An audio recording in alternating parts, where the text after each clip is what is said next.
పెద్దపల్లి జిల్లా చెన్నూరు ఎమ్మెల్యే వివేక్ వెంకటస్వామి మంత్రిగా ప్రమాణం చేయడంతో ఆయన అభిమానులు పార్టీ కార్యకర్తలు సంబరాలు చేసుకుంటున్నారు. పెద్దపల్లి జిల్లా సుల్తానాబాద్లో కాకా వెంకటస్వామి విగ్రహానికి పూలమాలలు వేసి ఘనంగా నివాళులర్పించారు. బాణసంచా కాల్చి స్వీట్లు పంపిణీ చేసి సంబరాలు చేసుకున్నారు అభిమానులు కార్యకర్తలు. తెలంగాణ ఉద్యమకారునికి దక్కిన గౌరవంగా తాము భావిస్తున్నామని తెలిపారు వివేక్ అభిమానులు. వివేక్ వెంకటస్వామికి మంత్రి పదవి రావడం పట్ల చాలా సంతోషంగా ఉందన్నారు.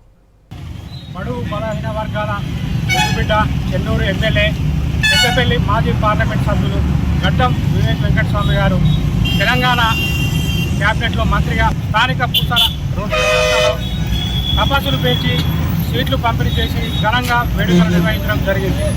మరి తెలంగాణ ఉద్యమకారులుగా అలాగే ఒక రాష్ట్ర తన సహకారంలో ఎంతో పోరాడి కృషి చేసిన వ్యక్తిగా ఈరోజు వారు మంత్రిగా ప్రమాణ స్వీకారం చేయడం చాలా సంతోషకరం.